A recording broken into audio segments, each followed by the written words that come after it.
Yeah, thanks Harsha for starting the recording over here. We are good to proceed ahead with today's session over here, guys. Yeah,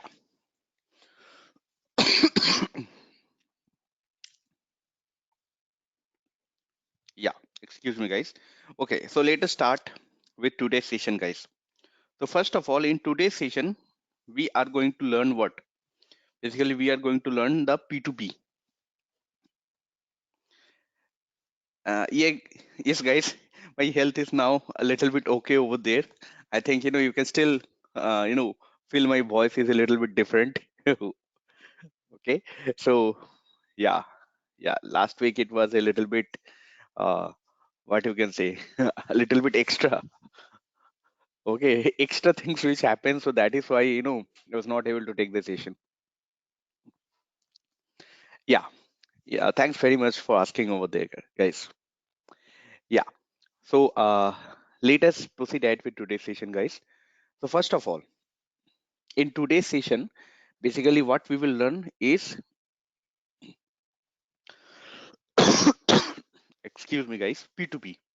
Now, when you're talking about the P2P part over there, um, generally most of the trainer, what they will make a mistake is like they will try to follow the uh, P2P process end to end.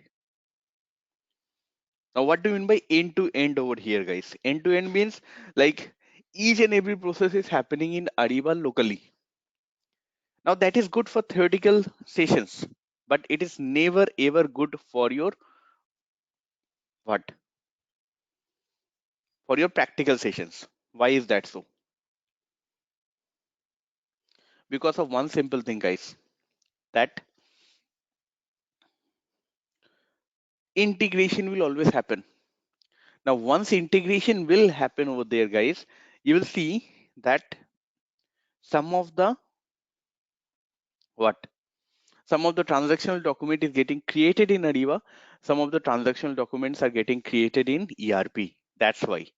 So basically, we always learn the P2P in such a way where we take care of most of the integration. Integration we will cover separately, guys.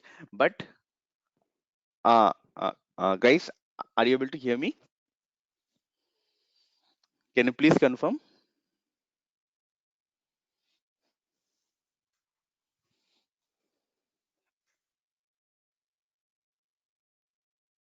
Yeah, thanks for your confirmation, guys. I think Ushashri is having some issue. Okay.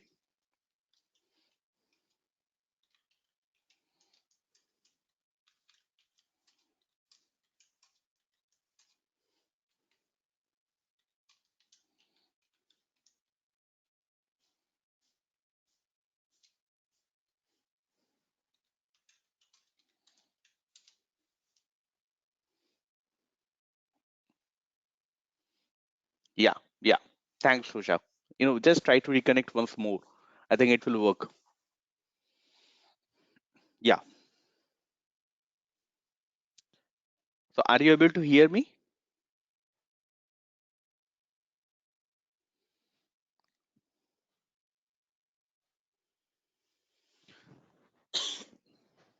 Excuse me, guys.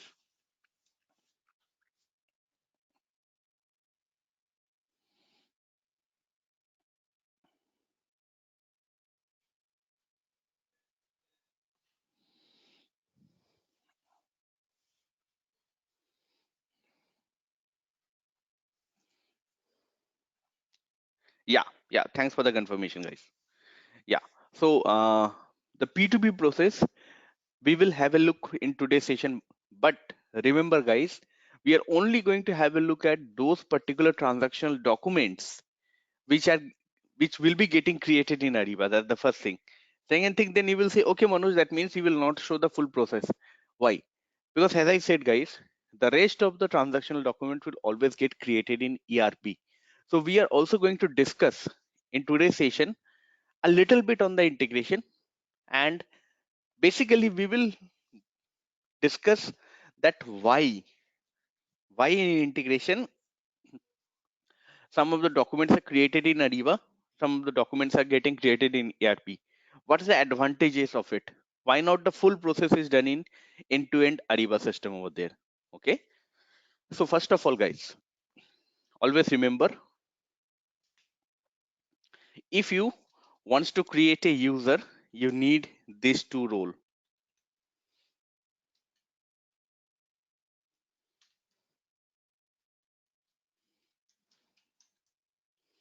This role, purchasing agent and catalog user. If you are not having these two role, you cannot create a PR. Plain and simple as it is. Okay. So once you are having that particular authorization or roles with you, what you will do? Click on more. Okay. Click on catalogs.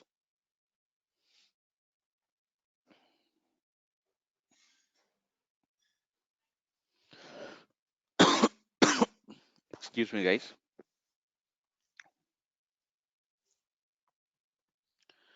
Now let's say I want to buy a laptop, not a single laptop, but 10 laptop. What I will do? 10 I will put. I will click on add to cart.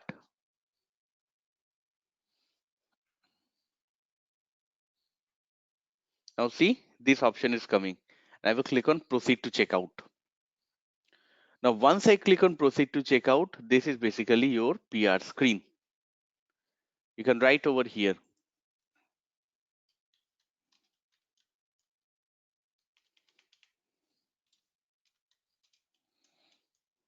PR demo test. Now first thing first, purchasing unit. Any guess, guys, what is this particular data? What type of data is this? Purchasing unit? Or that would be a second question. First question, have we seen this purchasing unit till now?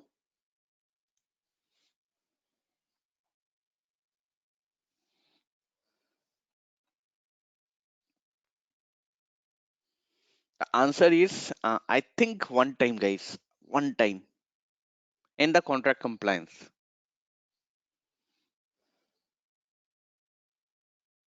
not before that. Okay. So why we have not seen this purchasing unit in the upstream part? So all of you will, think about this particular question, and the answer goes over here that purchasing unit does not exist in upstream. It's only a downstream specific data. Very good, guys. What is now? If I ask all of you, what kind of data is this purchasing unit? What would be your answer?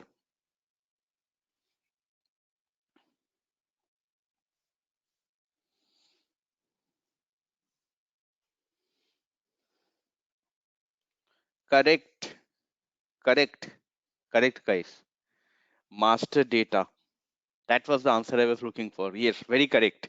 So always remember, purchasing unit is a master data. Now remember, purchase unit, we are going to see how you will create a purchasing unit. What are the other things which you can do with purchasing unit in our mass data load session. But in today's session, just a brief about purchasing unit. So purchasing unit is a group of users. Okay. Now how these groups will be arranged, that particular thing will be defined by the client. Now some client will say purchasing unit means only company code. Some client will say purchasing unit means company code and plant. Some client will come and say company code plus plant plus purchasing organization plus purchasing group. So that means if you want to group or basically create a group of users to identify them with some company code, plant, purchasing organization, and purchasing group, you will use purchasing unit. And remember, this will be very, very different from one client to another client. Why? Because the very definition of excuse me, guys, very definition of purchasing unit will change from one client to another client. Okay, so keep this thing in your mind. Okay, so this is a master data, which means you are segregating a group of users, and this particular master data does not exist in ERP. That means you cannot bring this master data with the help of what? Master data integration. Okay, keep this thing in your mind, guys. Okay, and more on this part we are going to see in the mass data load sessions. Now you can see on behalf of. Now this is a very important functionality which all of you should understand and know.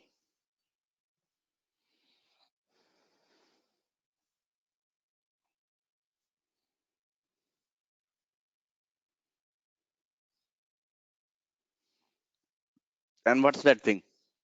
That, let's say Raj is going for a US trip for 3 4 days, and he's saying to me, Manoj, see, I don't have time to create a PR. So basically, you do create a PR on behalf of me, correct? So what's the issue? Why we have to use the on behalf of functionality over here? Because in Ariba, understand, excuse me, guys, understand this concept that if Raj is having the role purchasing user over there or purchasing agent, so Raj would be able to create a PR. Similarly, if I'm having the role over there, I would be able to also create a PR, that two roles. But Raj would be able to see my PR which I have created, but he cannot edit my PR. Similarly, I can view Raj's PR, but I cannot edit or re-edit Raj's PR. Now, what's the issue? Iraj cannot create it. And if I create the PR normally, so what will happen? I can only change it. Next time, after 3 4 days, once Iraj comes back, he wants to change his requirement. He cannot do it on his own. So you have to ask me, Manoj, please read it. So that is where the on behalf of functionality comes over there. So always remember this concept, guys. The owner of the PR basically is called as the requester. So always remember this editing and read only option will be applied on the requester. So if I am the requester of that particular PR, I can only edit it. Rest of the other people, they can only view the PR. So in this scenario of on behalf of, what Eraj is saying to me, Manoj, you be the preparer of the PR. Manoj is equal to preparer and Eraj will be equal to requester. That is what he is asking for. Although I will create the PR, but I will be the preparer. Requester will be Eraj. Plain and simple. Okay. So keep this thing in your mind, guys.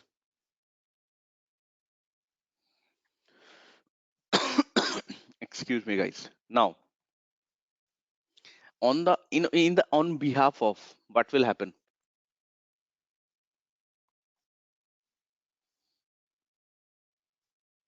So here, instead of my user ID, I will give Eraj's user ID over here, guys. So what will happen? I will be made as the preparer and Eraj will be made as the requester. And next time he wants to change his own PR, he would be able to do it very easily. Just like this. So in this case, this user belongs to me. So let's say I choose Artem. Think of Artem as nothing, nobody but Eraj. If I choose Artem over here, that means my user ID, PN1 user 3, is the preparer and Artem is the requester. But if I don't change this thing, because my user is this one. So in this case, I am the requester, I am the preparer as well. Okay, keep this thing in your mind, guys. Now, each team requisition and each team received. Now, both of these two options generally where we will use. The answer goes like this: that in certain, what you can say, client, what client will say is like, Manoj, I don't want any of the user.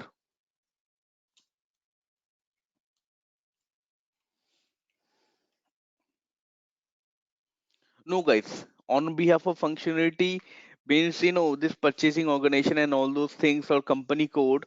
Okay, this will not be matched. That means any buyer can reference any other buyer. Okay, now each team received and each team requisition. Now I will tell you what's the issue over here, guys. Some client will say that, Manoj, I don't have a dedicated team.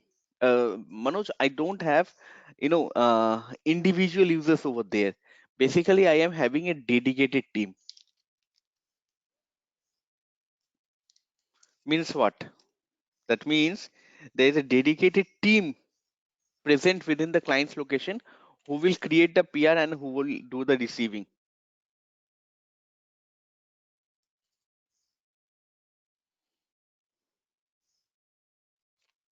Okay. Now, what's the issue over here? Again, the same issue which all of you will say, hey, Manoj, that means if I creates the PR, then anyone from the team would not be able to edit it, and that will defeat the whole purpose of a team. Correct? That means, let's say Eraj and me both are present in the team. That means when I will do what?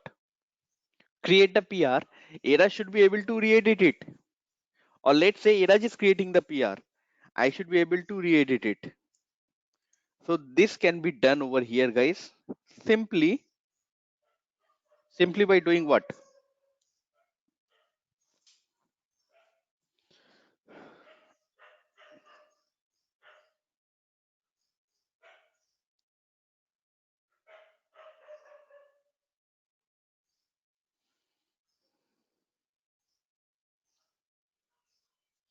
Simply by a tick mark. But remember, within this tick mark also there would be some restriction. Now that particular restriction, most of the Ariba consultant does not know. They will say very easily, hey Manoj, no, do all this particular stuff. Done.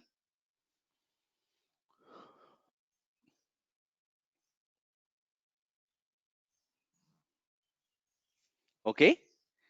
So the restriction goes like this. You must have the role purchasing agent slash purchasing user for the each team requisition. Similarly, for the each team received, you must have the role receiving agent. Okay. That is mandatory. Second thing is like all the users must be belonging from the same purchasing unit. That means in this case, you can see the purchasing unit is DEU01. So all of the team should have the same purchasing unit. If it is having different purchasing unit, what will happen? System will not allow them to change it. Okay. So always remember this thing, guys, that when your client is asking for a requirement like this, you have to tell them that in that scenario, okay, purchasing unit concept must be not used fully. Why? Because it might be a global team. See, your client is present across India, Europe, and US. Now, if there is a central team in India, so in that scenario, what will happen? There will be all purchasing unit. That particular purchasing unit will be used by the central team. Okay. But if it is country specific, for India you are having a separate team, for Europe a separate team, for US separate team, they will use country specific purchasing unit over there. So that is how you have to use. So keep this thing in your mind. Excuse me, guys. Okay. Next concept is basically delay purchase until. Now, what do you mean by the delay purchase until over here? Now, this is a very important concept. Especially it is usable where?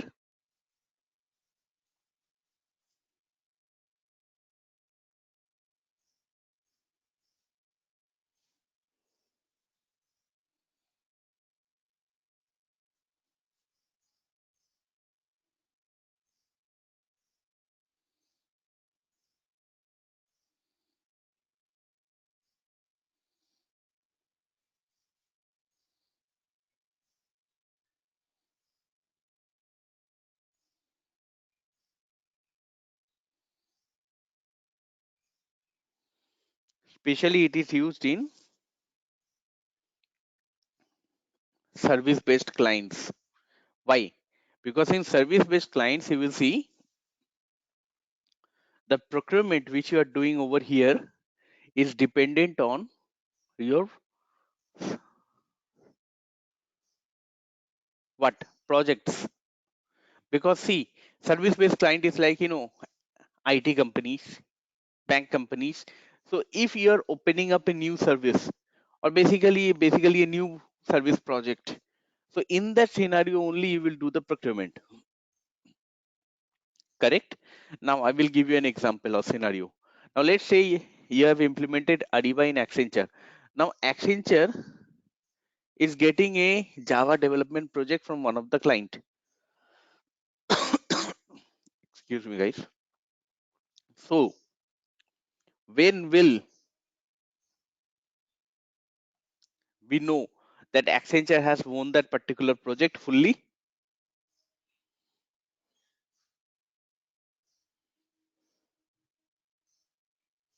When we understand that Accenture has signed the contract with the client. Correct.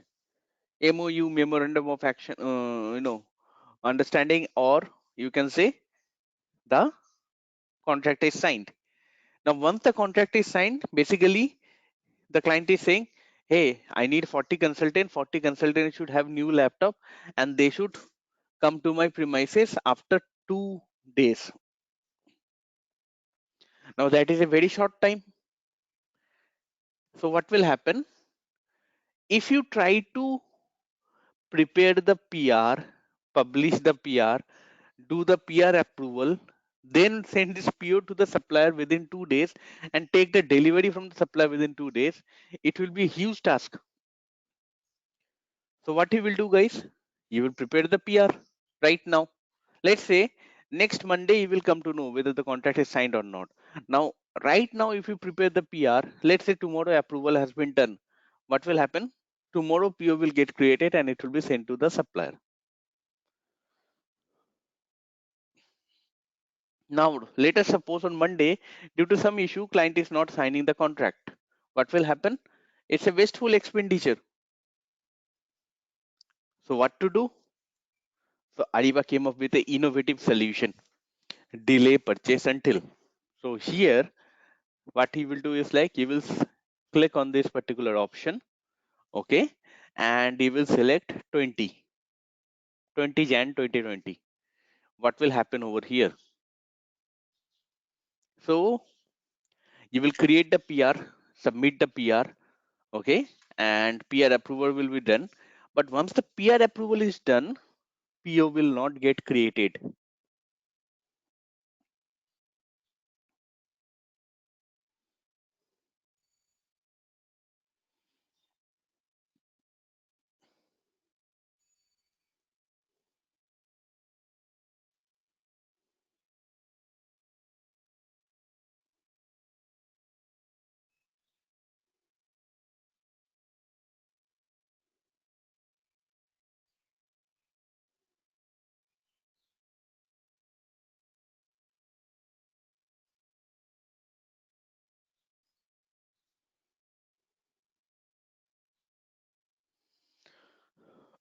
Okay, so what will happen is like the PO will not be created until and unless Monday 28th January 2020 has reached. In between this period, he will call up the supplier and he will say that, okay, boss, see, I'm waiting for the project contract to be signed. Okay. And immediately once on Monday the contract is signed, by evening or night you will receive the PO. Okay. Keep those 40 laptops ready with you. Once you receive the PO, immediately you ship it to us, so that on Tuesday we receive these 40 laptops. Then your supplier will say, okay, okay. But remember, you have to send me the PO first, because we cannot ship it until unless we are seeing the PO, because that is a legal document. Correct?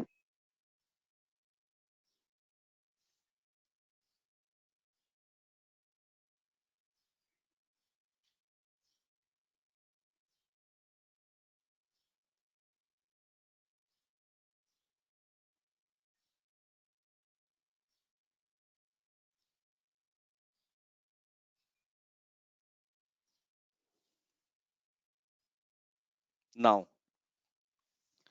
what will happen on Monday? You come to know that the contract has been signed. You will not change anything. PO will go, supply will supply you all this thing on Tuesday. Done.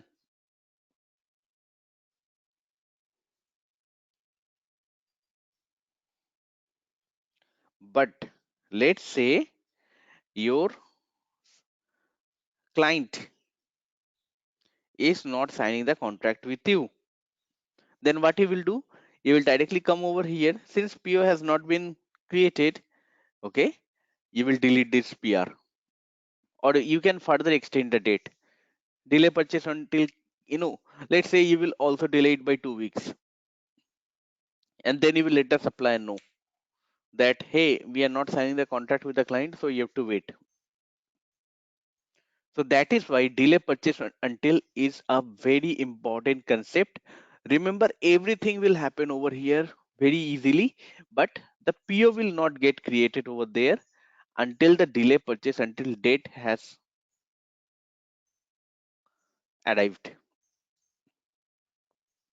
That is the concept of delay purchase until over here, guys. Okay. Now, company code. Again, have we seen company code before, guys?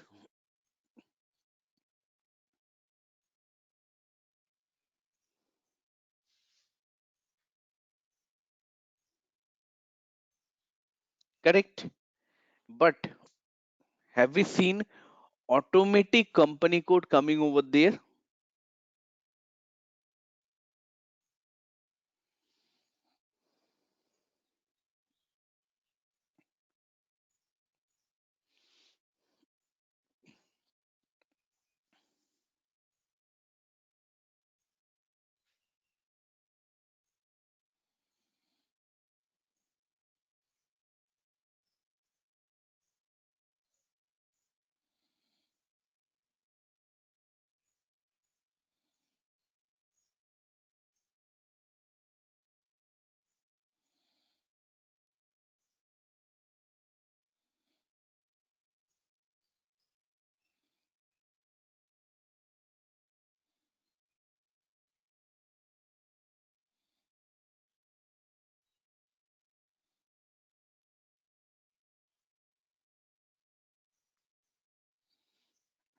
No, guys, we did not selected it.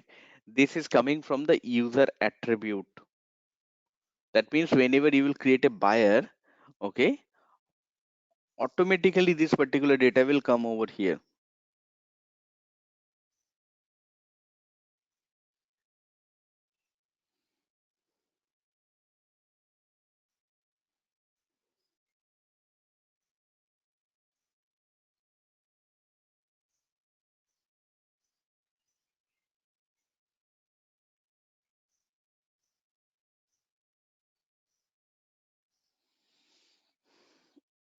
Okay. No, no, no. This is not purchasing unit, guys. We are talking about the company code. Yeah, yeah. This is coming from the user attribute. That means from the buyer. At the buyer level, you have given this particular thing. So that is why it is coming over here automatically. Keep this thing in your mind. We have seen this thing before, but we haven't used the company code from the buyer attribute in upstream. It can only be done in downstream, guys. Yeah, keep this thing in your mind. Now the next thing is basically this is, this does not have any functional significance, but it is having a business significance, the related project kind of thing. Now let's say, guys, you are doing what? Basically, you are doing a procurement for building your headquarters building, correct? Now let us say when you're working with headquarters 2 building over here,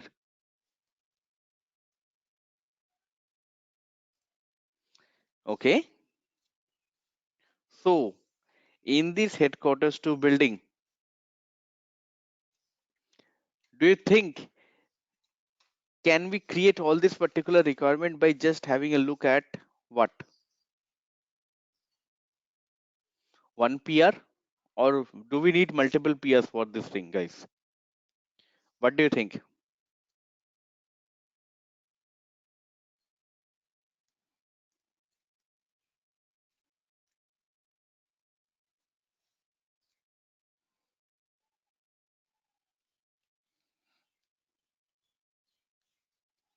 Correct. Correct, guys. We will require multiple PRs over here. Now, if you're creating multiple PR, see, system will consider all these multiple PR as different. But in your what you can say, clients, or basically higher management want to see that how many PR has been created for this particular what,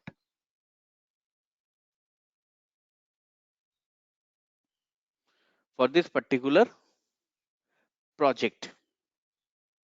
So in that scenario, what you will do, the first PR which you are creating for this particular project, you will just click on create project, and you will say HQ2 building.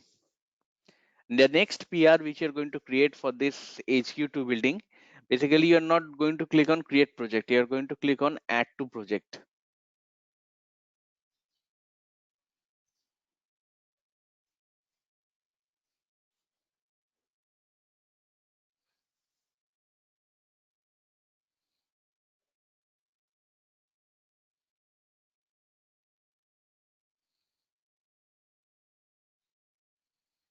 Okay,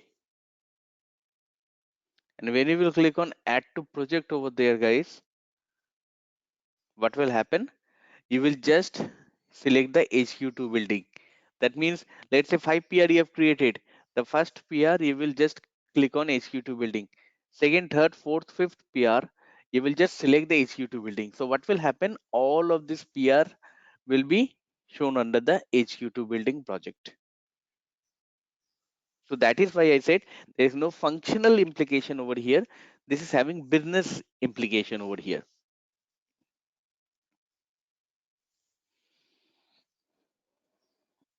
Okay.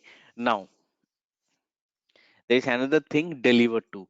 Now this deliver to does not have, no. This project is not having any relationship with sourcing project, guys. You know, it's not having any relationship with sourcing project. It's just a kind of project.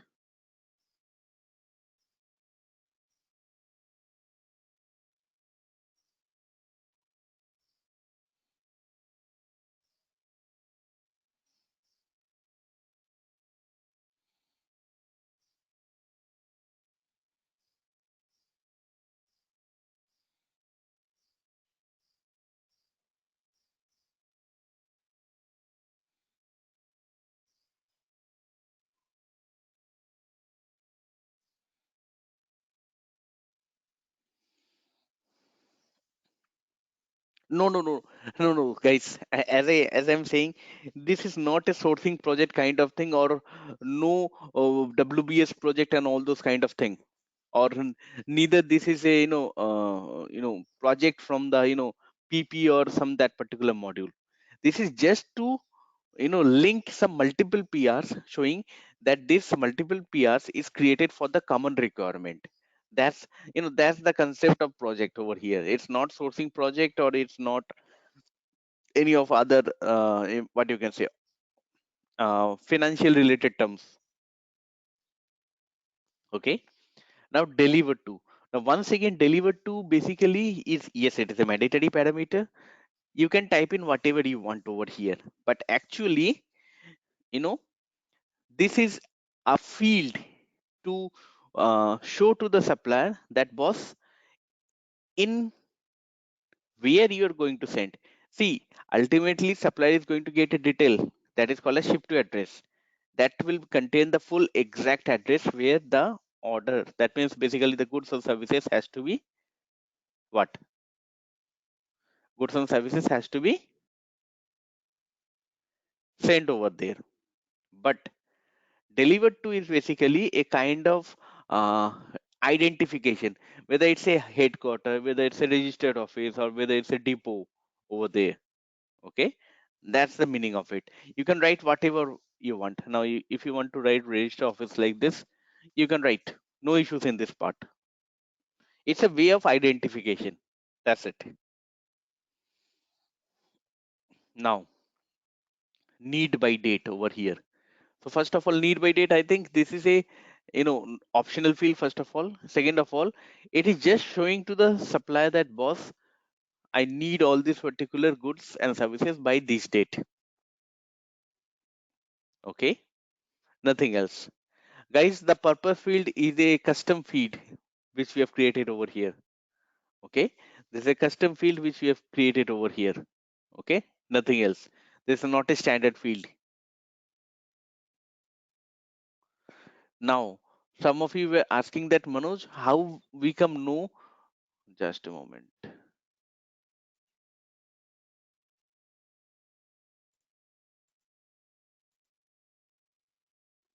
Some of you were asking us, Manoj, how we will know that the approval which is getting triggered over here, means basically end user, how they will know that which approval is getting triggered over here, guys?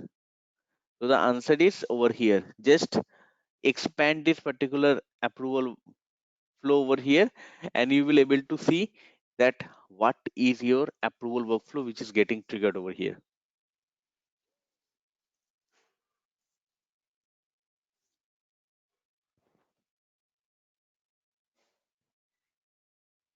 Okay, nothing else, guys.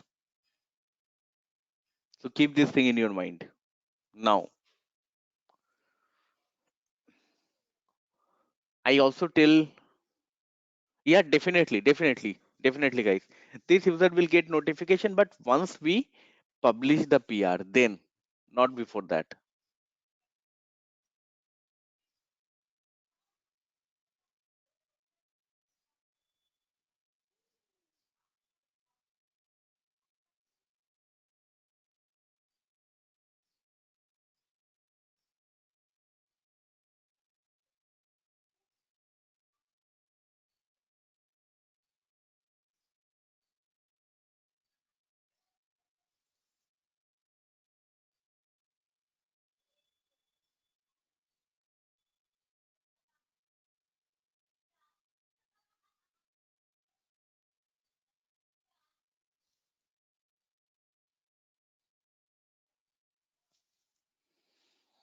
Now, ad hoc approver. How to add a ad hoc approver? Now, I will show you that, guys. See, you can see this inverted triangle.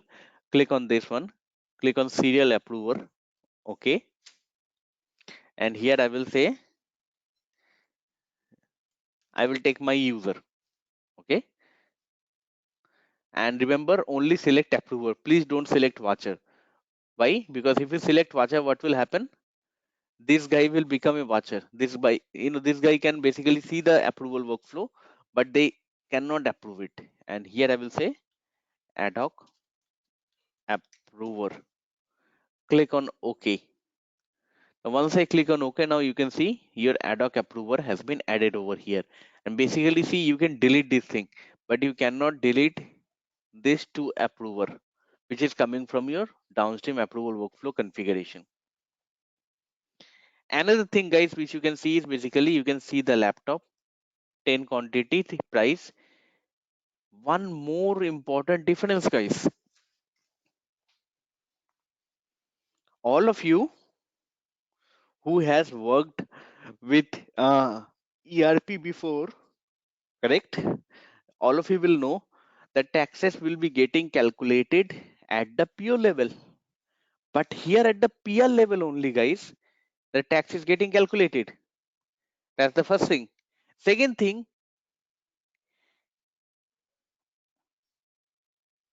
tax is getting calculated automatically.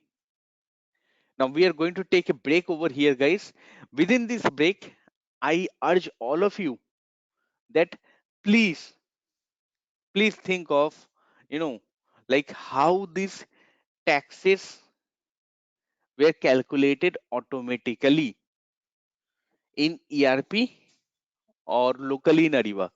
And if you say ERP to Ariba over there, do you think like each and everything can be matched, or some more customization will be required over there? Okay, please think on this part. We are going to take a break. After the break, we are going to take your views, and then we will know how the taxes is getting calculated over here.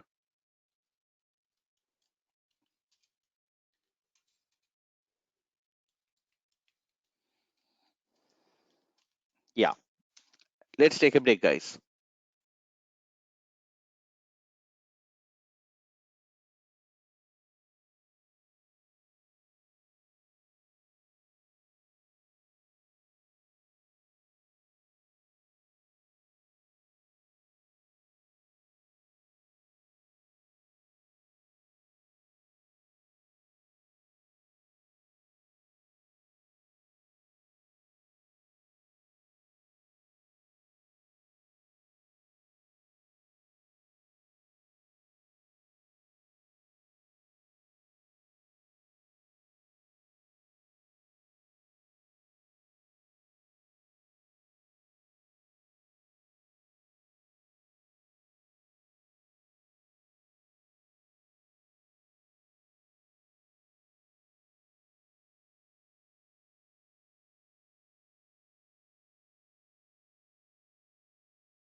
Guys, am I audible to all of you?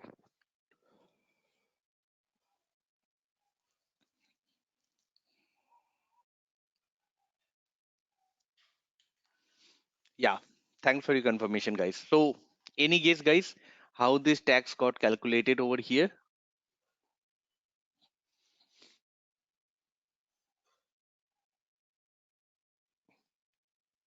No, no, guys, exchange rate is different. Exchange rate is for currency conversion. I was talking about the taxes, how the tax is getting calculated. Is it getting calculated from the ERP or Ariba?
Now, most of you are saying that this particular thing we will do it in ERP.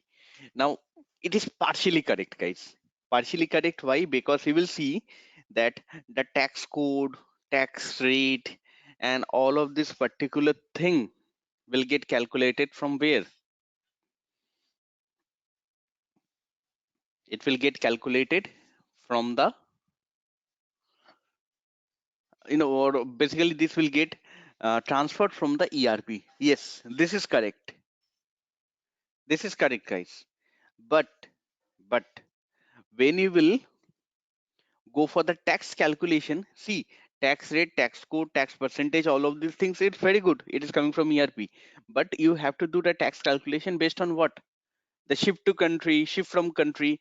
Based on the shift to country, shift from country, you will give a tax code. This particular configuration you will do it in Ariba, where in your mass data load, that is the tax code lookup. That particular task you will use to basically automate your tax calculation over here. Similarly, state, shift to or shift from country is there, as well as state is present over there. Why? Because right now we know within India, if you want to implement this thing, you have to implement GST tax code, which not only depends upon the country but also on the state. And then commodity code is also present, and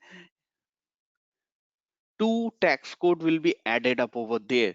So accrual tax code has to be present also over there, and guys, it is present. So any kind of tax calculation which you want to do over here, guys, you can do it pretty much easily. That's the first thing. Okay, second thing is like, guys, we will do it in Ariba. Yes, the base, that is the tax code, tax rate, all these things, this will come from your ERP through the master data integration, but the calculation will always be done in Ariba in the mass data load section, guys. Okay, keep this thing in your mind. Now, once this has been done, what we will do, basically we will click on submit. Okay, now once we click on submit, let's go and view the PR. See, I am not getting an option to do what?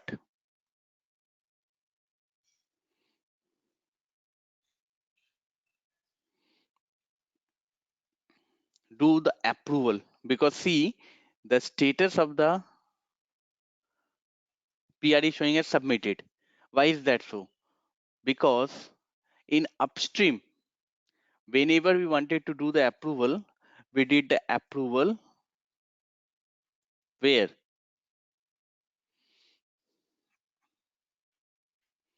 We did the approval in within the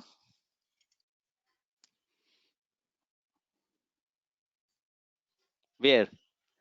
Within the transactional document. But here in downstream, you cannot do the approval in transactional document. So you have to go to the inbox. So pay very close attention over here, guys. You have to go to this particular inbox. Click on manage, click on my to do. Okay. And here select requisition.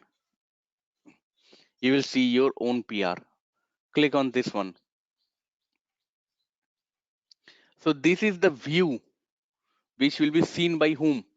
Basically, this will be seen by the approver. Okay. Keep this thing in your mind, guys. That's the first thing. Second thing is they would also be able to see how many line item is there. Okay. How many line item is there. Okay. What is the total net amount? Okay. What is the taxes and what is the total amount over there? Okay. Each of these things they can see over here, and they can also see which users are present within the approval workflow.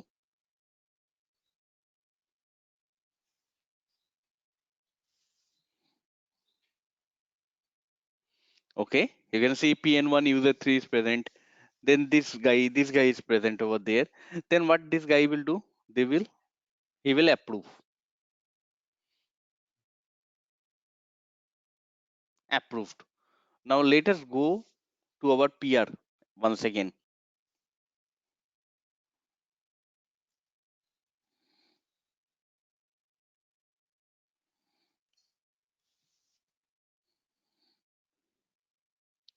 Now once you come over here, you can see basically in this particular scenario,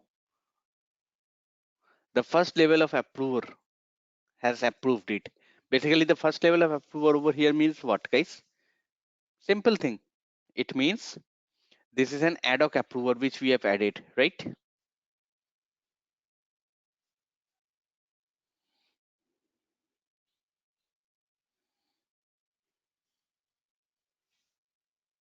Yeah, very correct, guys. Now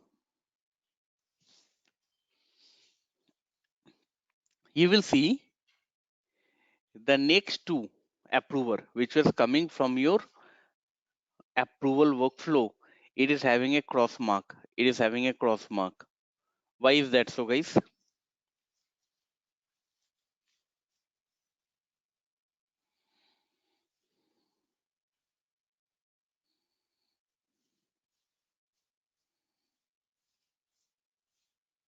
Any guess, guys, why it is showing cross marks right now?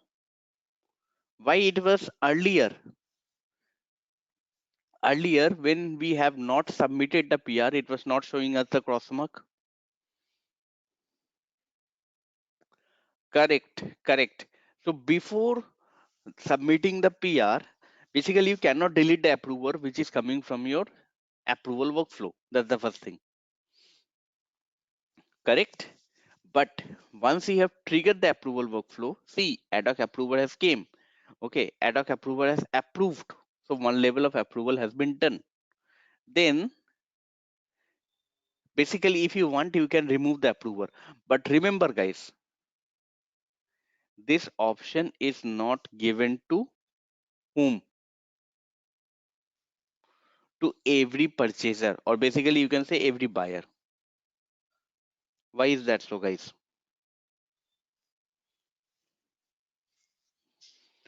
Because of one simple thing. And what's that particular thing? You will need the admin role. What's the admin role over here?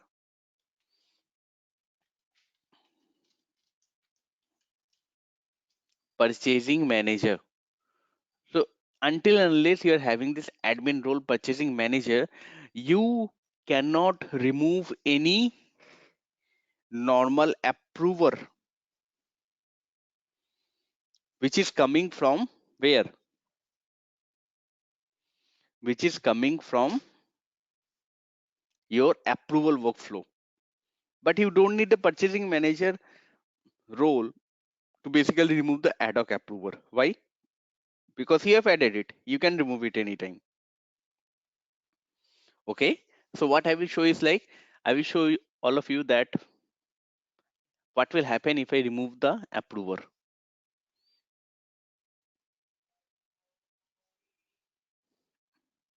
Refresh the screen.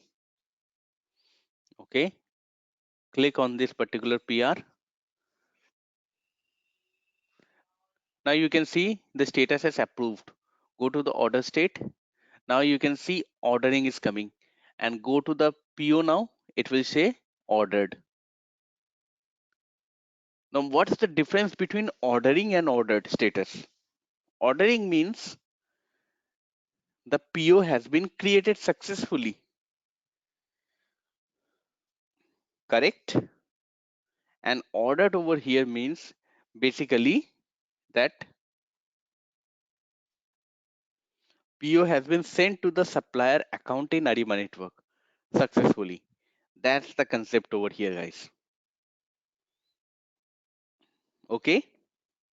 So once this PO is sent to the Ariba network over there, guys, what the supplier will do? Basically, supplier will view this PO, and generally they will send an ASN. Any guess, guys, what is ASN? What is the full form of ASN?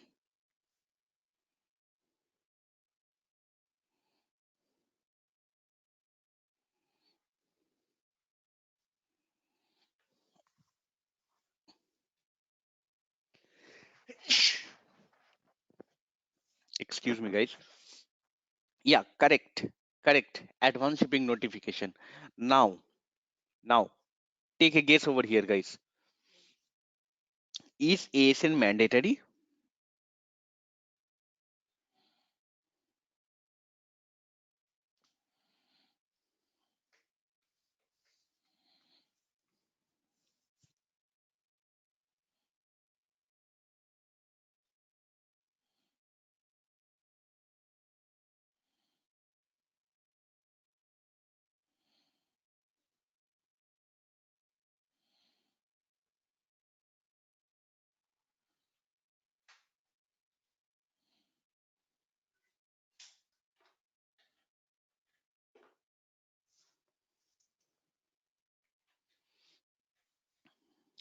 Depends means, guys.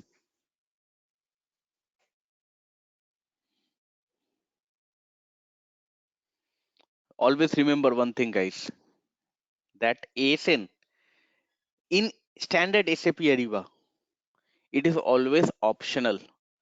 Now, if your client is saying, Manoj, make this thing mandatory, you have to create an ER, enhancement request for that.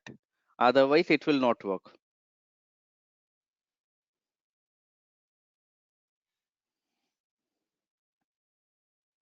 Okay, keep this thing in your mind, guys.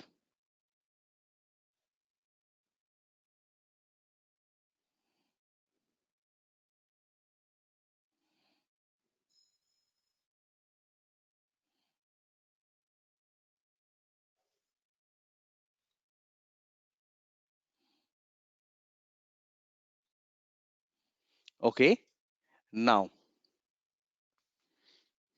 why I wanted to show all of this particular thing to you, because see, without ASN only we can do the receiving in Ariba. See, because of these things.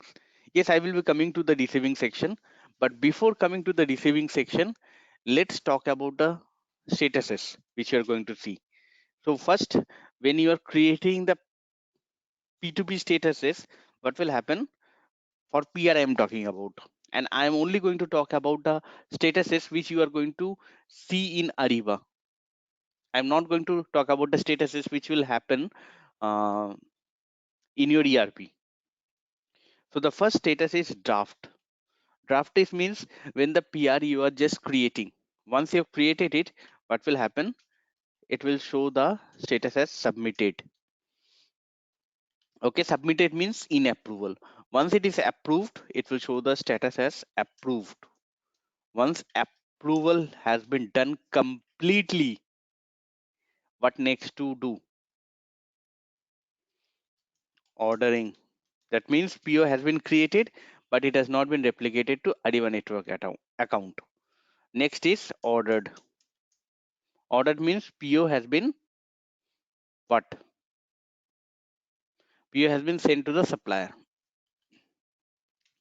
Now, optionally, if supplier creates the ASN, immediately the status of the PR will become receiving. Okay. And once you do the GR or receiving, what will happen? The status of the PR will become received. Now, I'm going to show you the receiving. But remember, receiving is the last portion of work which you are going to do where? Which you are going to do over here in Ariba. Because then he will say, Manoj, what about the invoice? Invoice reconciliation and payment. Now, most of your Ariba consultant will say, Manoj, invoice will get created in Ariba network. And I will say, guys, that is wrong. Why is that so? You will say, invoice will get created in what you can say in Ariba network. Then it will be replicated back into the Ariba spend management. Okay, invoice reconciliation and payment fully will happen in ERP. But why you are saying like this? Because see, guys, when you will go for implementation, it will be a big project. And once you are doing a big project over there, what will happen?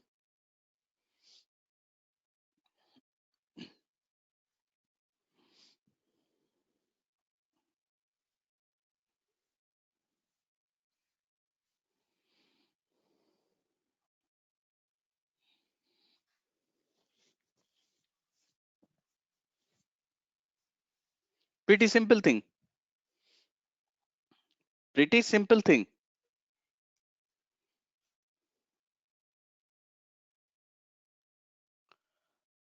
ERS enabled supplier. This particular supplier you will find in the big projects.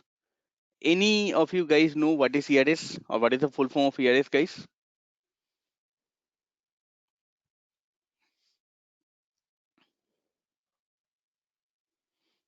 Correct. Evaluated receipt settlement. That is why this supplier will not have option to create a supplier, create a invoice in Ariba network. That's why. Okay. So always remember, in your project, most of the time you will work with ERS supplier and invoice will be automatically created in ERP. Invoice reconciliation will also be created in ERP and payment will be done in ERP. Now, all of you will say, okay, Manoj. Yeah, yeah. So that will be around 20% of the supplier, 20 or 25% of the supplier. In those supplier cases, what will happen? Those supplier will create the invoice in Ariba network. It will be copied to Ariba spend management. From there, integration event will get triggered. And what will happen? It will be copied into ERP. Then what will happen? Invoice reconciliation and payment will happen in ERP and the status update will happen in Ariba. But in case of ERS supplier, the invoice reconciliation as well as the payment will be done in the ERP.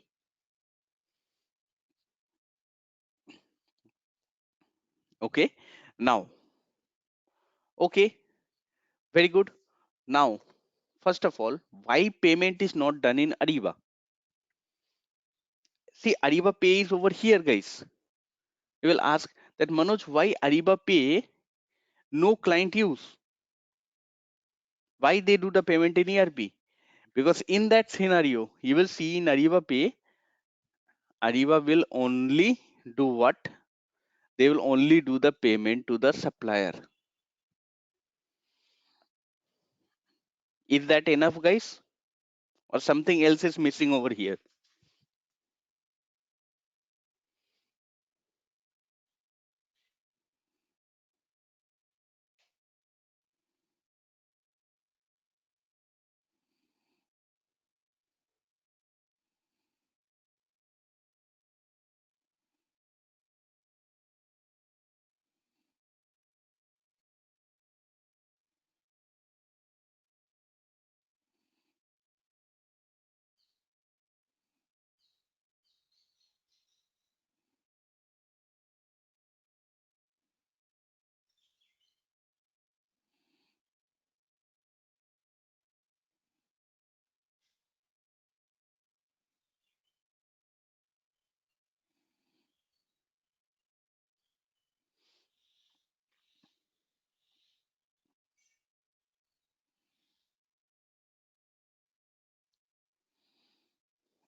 Because remember, see, from a procurement point of view, you have done the payment, completed work.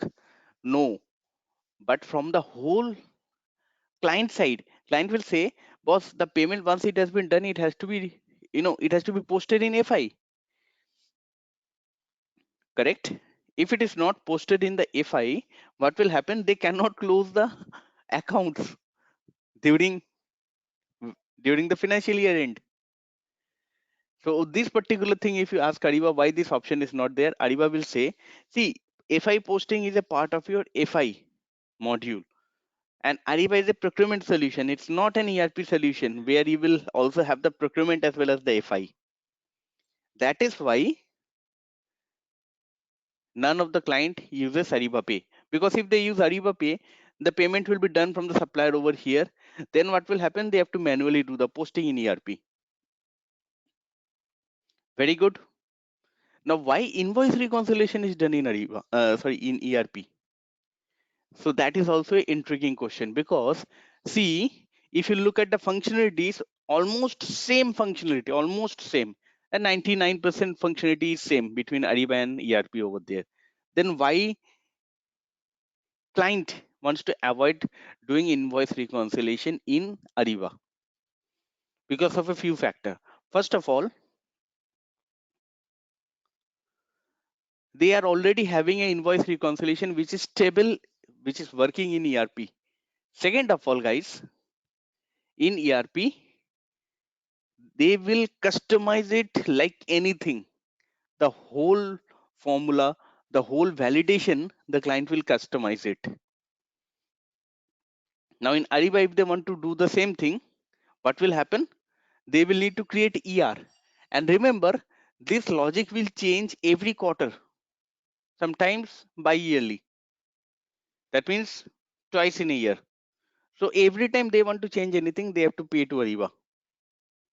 And here client will say, hey, we have a developer with us. We will give them the logic. Even if you want to change it weekly also, that developer can change. Pretty much easy for us. Why we will pay $1,000 to Ariba for changing this thing every quarter? Wherever I can change this thing every week by an developer. So that is the major reason behind this thing, guys. Nothing else.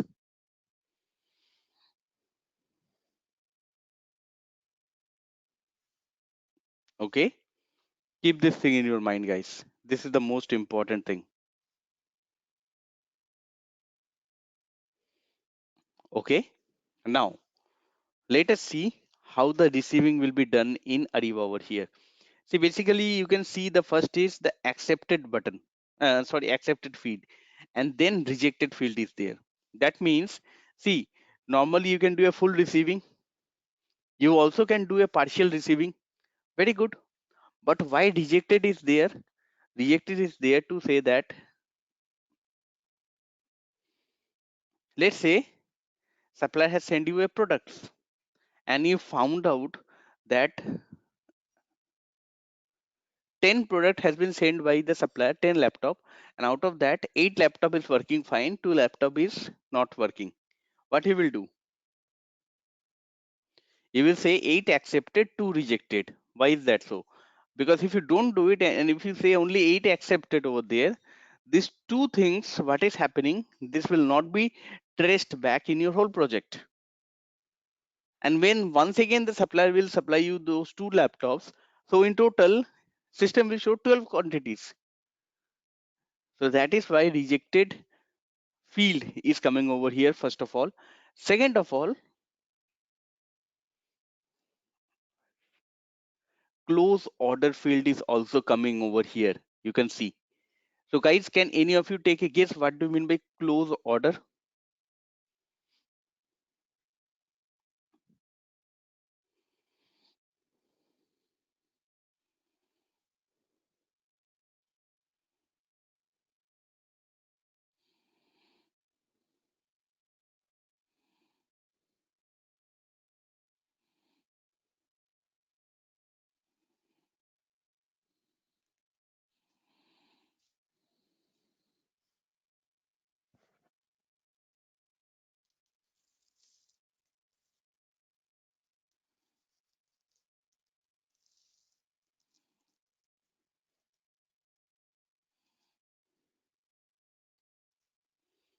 Correct. Correct. That means closed PO means you cannot change the PO. That's the first thing from the buyer side. From the supplier side, supplier cannot send more ASN. So when it can be used? So let's say for the last three times or four times, this supplier is giving you some quantity, some product. You're always finding defective things, and you're telling the supplier to mend their waste, but they're not mending. Now this time you wanted 10 laptop, supplier has sent you 6 laptop which is working, 4 is not working. So what he will do? He will say 6 is accepted, 4 is rejected, and close order yes. Now what will happen is supplier can only create an invoice for 6 quantity only, not for 10 quantity. Similarly, if the supplier is ERS enabled, automatically an invoice will get created for 6 quantity. That's the reason behind the concept of close order. Generally, if you are doing a full receiving, system will automatically close the PO. If you are doing a partial receiving, please don't close order. Please don't close order. That's the option behind it, guys. Okay. So let me say I will accept all and I will click on submit. Now, if you go to this particular PR, you will see status is received. See, status is received. Then what will happen? Invoice will happen. Now, how we can check this particular invoice? Go to the orders, click on the order, click on the invoice, and see invoice has not been created. That means which type of supplier is this, guys?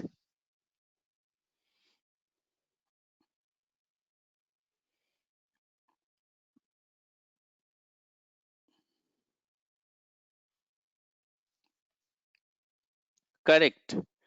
Correct, guys. Non-ERS supplier.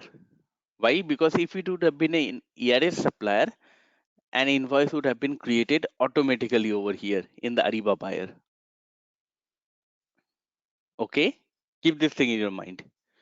Now, most of you will be saying, Manoj, okay, then as per the normal project, our normal integration scenario, Ariba's work has ended. And I will say yes, but still something is pending. And what's that particular thing? And that particular thing is, guys, that we have talked about a fully enabled supplier. Now there is a concept of light supplier. Have any of you guys heard the term light supplier, guys? LITE.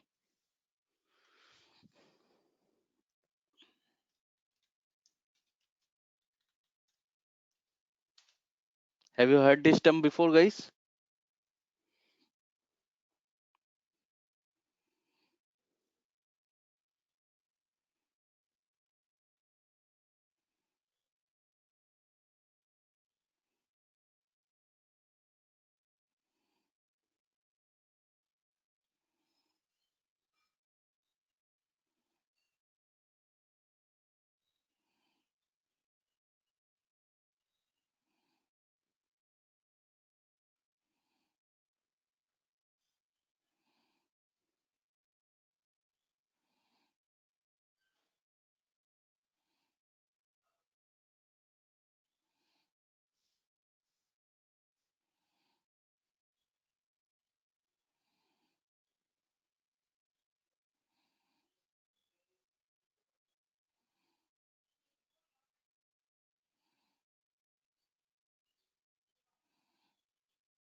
Correct, correct, correct.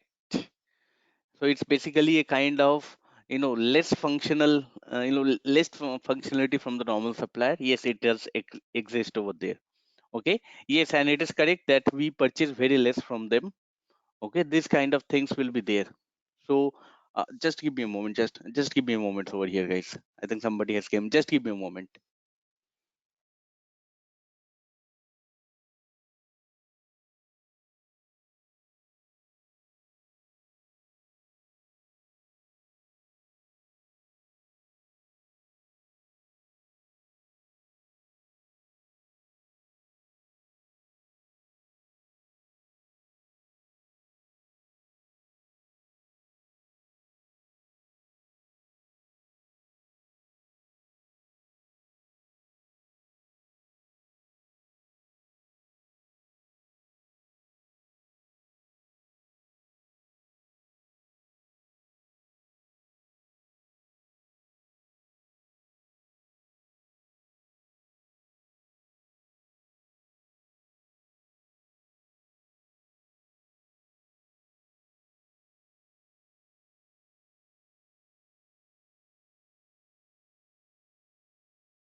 Yeah, guys, am I audible to all of you?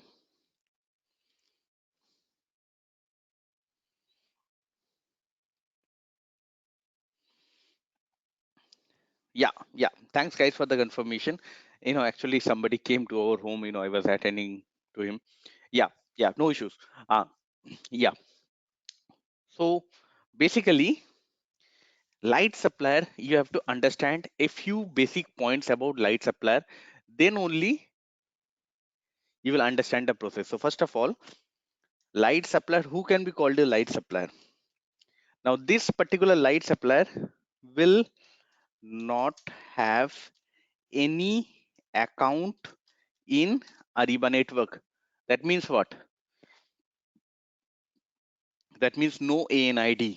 That's the first point. What's the second point? Will not be present in upstream. That means what? SLP cannot be used to onboard this supplier. Okay, it is only present in downstream.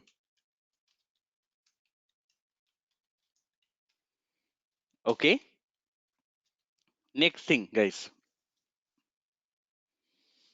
That means what? That means the PO cannot be sent to the Ariba network account. Since this particular supplier does not have Ariba network account, so they will receive email with PO attachment. Okay, so what will happen is like till PO creation, it is same for light supplier and fully enabled supplier. After PO has been created, then if it is a light supplier, what will happen? An email will go to the supplier in their email ID where the PO will be shown in attachment. Now, immediately all of you will say, Manoj, then ASN will be sent by the supplier through email to the buyer, and I will say yes. Very good, guys. So what will happen with the invoice?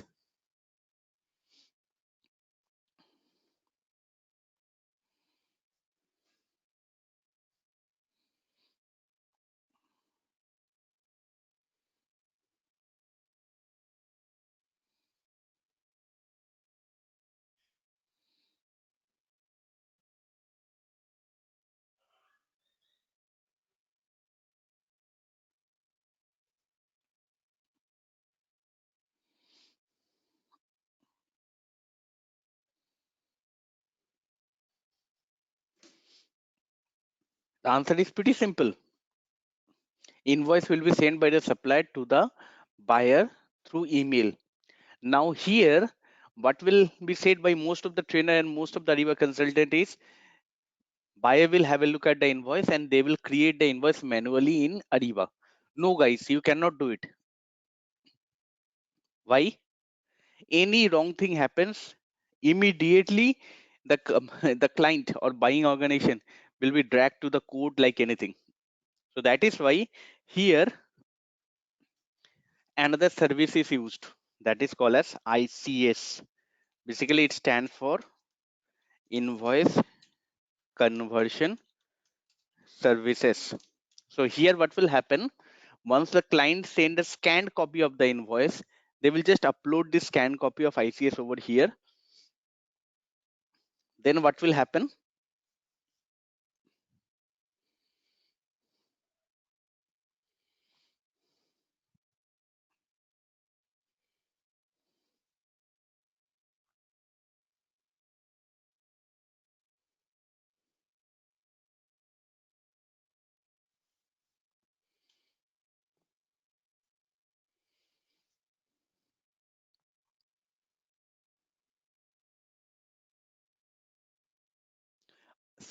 Ariba system will automatically create the electronic invoice document from there.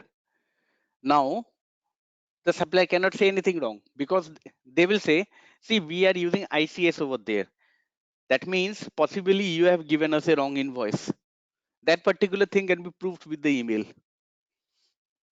So through this invoice, what will happen? Invoice conversion services will be created. Of course, from there, invoice reconciliation will happen in Ariba only. Okay, that's the first thing. Second thing, always remember in IR there will be exception. Why?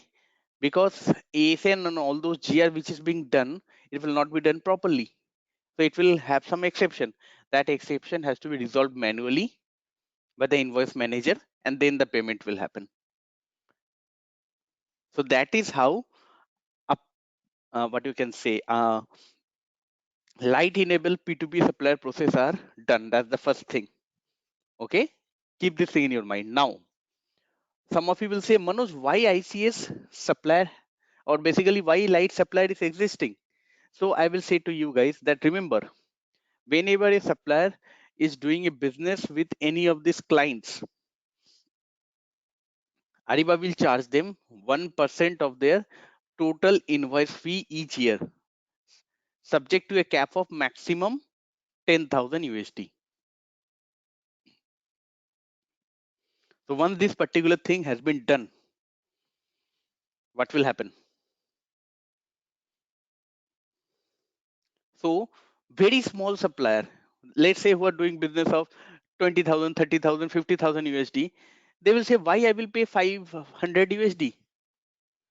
But if you are doing business of $1 million, $10 million, $50 million, $100 million, you can pay $10,000. It's not a big deal. So that is why very small supplier, basically office supplies kind of thing, who the suppliers who are doing this thing, they will always be light enable supplier. Very small suppliers. Okay, generally it is somewhere around 10 to 20 suppliers in the whole of, let's say, 1,000 suppliers. Among the whole batch of 1,000 suppliers in Ariba, 10 to 20 suppliers might be light enable supplier.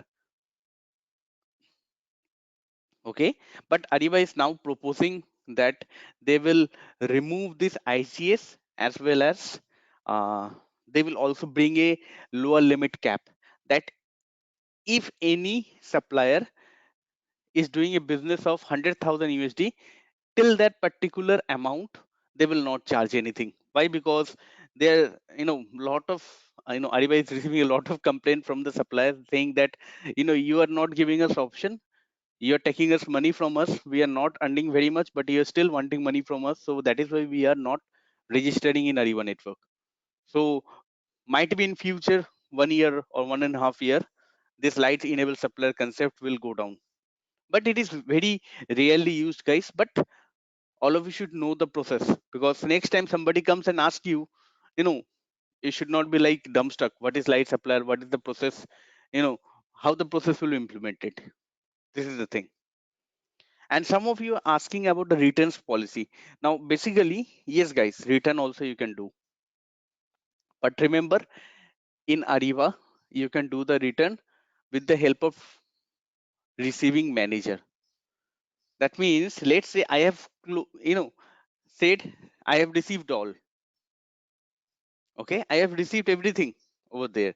Now I am looking that there is a issue with the product. As a end user, I cannot you know revert back the receiving, saying I want to return 3 products. So in that scenario, you have to take the help of a receiving manager, first of all. And second of all, this can be done until and unless the payment has been done. That means receiving manager can do the returns until unless the payment has been done. Okay, once the payment has been done, so yes, so in that scenario also return can be done, but there guys, remember, it's a manual process. Why? Because supplier can use a concept of credit memo over there. Very good, but remember, you cannot edit anything at the PR level, PO level, or the receiving level. So till payment is done successfully, before that status, receiving agent, sorry, receiving manager can change it. Okay, until unless the full receiving has been done, till that time any end user can do it. And after payment also it can be done, but that has to be done through the concept of credit memo, but you cannot change anything in the receiving level. That is the concept over here, guys. Okay, so any queries or any question if you're having on this part, guys, please raise your hands.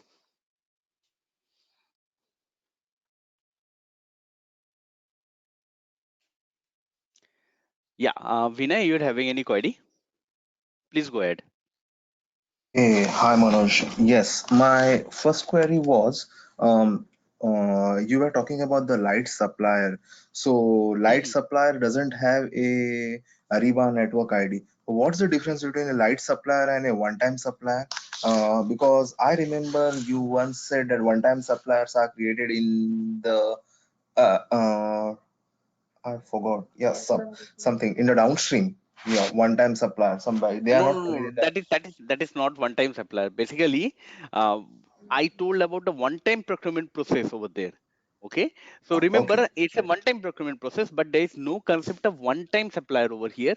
So I also told over there, I think previously, that light supplier is a kind of defined supplier which will not be created through SLP. So I was referring to this kind of supplier only. Okay. Okay. Okay. Okay. So, okay. Thank you for clearing this. So the next question was, Yeah, you talked about the two options, is team received and is team requisition. So, yeah. is team received, can you throw some light on that particular functionality, So is team received? basically, let's say you and me are both belonging to the same purchasing unit, correct? Uh-huh. Uh-huh. So you have created the PR. Now you went Uh-huh. into holiday. Okay. Uh-huh. So Uh-huh. basically, if you don't click on each team received, what will happen? I cannot do the receiving on your behalf.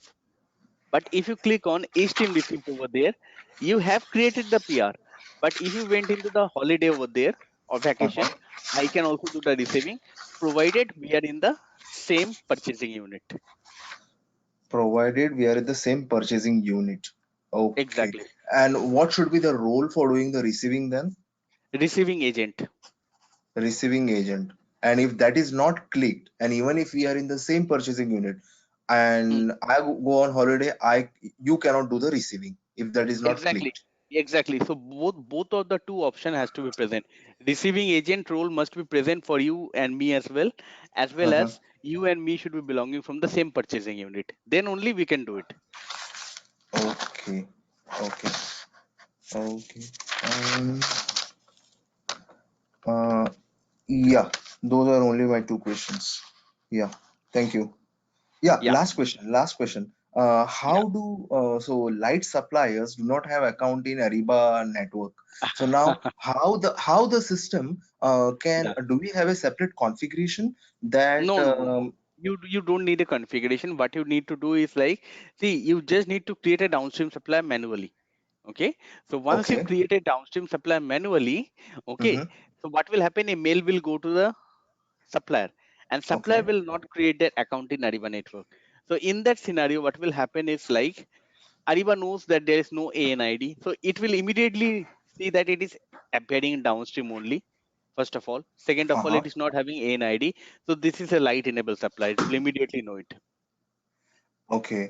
Okay. And also Ariba can very well check based upon the volume transaction of the supplier that it is well within that limit. Otherwise, Exactly. okay. Okay. Not Yeah. Thank. transaction level. You can say, you cannot say transaction level. You can say the the price level. Generally, they cannot go more than 100,000. Why? Because if they're going more than 100,000, they will Uh-huh. gladly pay that money. Okay. Oh, okay. Got it. Yeah. Okay. Thank you. Yeah. Thanks. Welcome, Vinay.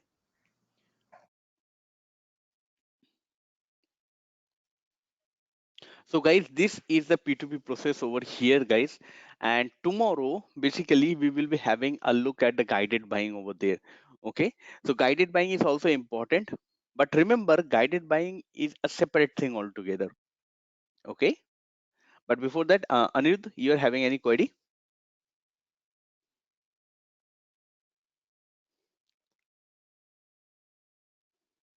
Yeah. Anirudh, you need to unmute yourself. Hello, Yeah. Yeah, hello. Anirudh. Yeah. Sorry. Yeah. The creating the supplier in downstream means it comes from ERP or it is you have to manually create in downstream the supplier, the light supplier. Yeah. So it will only light enables or light supply basically will exist in only downstream, not in upstream. But ERP, it will come from ERP or No. These are basically non-integrated supplier. This will not be created in your ERP as well. Only in downstream. okay. But further transactions, then they need to be in ERP, of course, because uh, invoice verification and No. In payment that and all. scenario, payment, see, invoice verification, as I said, invoice verification will has to be done manually, right? I said invoice reconciliation will happen how? Here I told like it will be done with the help of an exception. So it has to be manually processed in Ariba. Similarly, the payment will be done with a check. So what will happen over here in the payment, the check button will be used. That's it. There will be no FI posting, nothing over there. No FI posting as well. Okay. There is no FI posting. Why? Because this supplier probably won't exist in your ERP too. Because there is no integration for this supplier. Okay. But how then this spend will be, kind of accounted in your financials and everything? I mean, So it's a manual record, but as I said, it's a very less number of transaction, very less number of supplier. Only 10 to 20 suppliers will be like this. And mostly you will be doing maximum of 200,000 or maybe $500,000 worth of business with all of these particular suppliers. So these are basically okay. done with the help of manual entries. So even in the ERP, they will do the manual posting and all that for that. Exactly. Maybe passing a JV or something like that, or Yeah, so something just they like. will do a manual entries over there. Why? Because Uh, see, these are very less in number, but sometimes they are required. Just like let's say you want to take some mineral water supply for your office, okay, and that okay. basically you cannot buy it huge way, right? You will have a need Yeah, for yeah. it, and your office is small, so you will tell to them that okay, for 1 year I am buying, but how much it will cost? Will it cost 100,000 USD? Never. Mhm. Okay. Okay. Okay. Yeah, Manoj, one more thing. Will we also yeah. see the direct spend thing, where it comes from MRP and the PRs are generated, and Yeah, that particular thing we are going to cover in the integration scenario.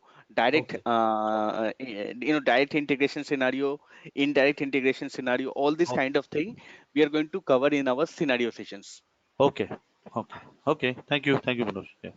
Yeah, welcome Anirudh.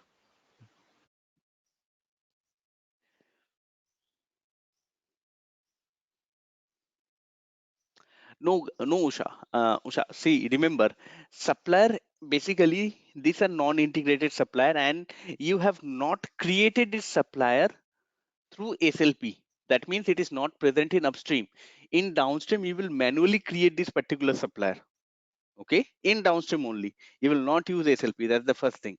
Second thing is like once you've created the supplier, light supplier will be how Ariba downstream will know that this is a light supplier when it will know it does not have a Ariba network ID. So that is why I said specifically they will not have an account in Ariba network. They will not be present in upstream. They will not be onboarded with the help of SLP, but they will be created manually in downstream. Then only Ariba downstream will understand that this is a what light enable supplier.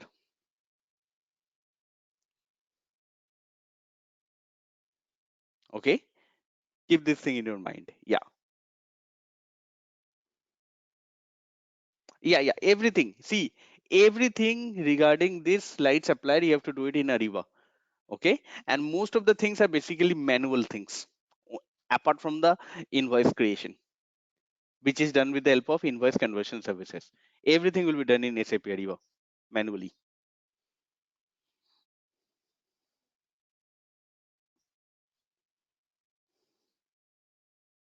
Yeah. Okay, so let us conclude our session for today, guys. Tomorrow we are going to have a look at the guided buying. Tomorrow we'll meet once again at the same time. Yeah. Thanks all of you guys. So once again, thanks Harsha for conducting this session, and thanks all of you guys for participating. We'll meet tomorrow at the same time. Yeah. Have a good day ahead, guys.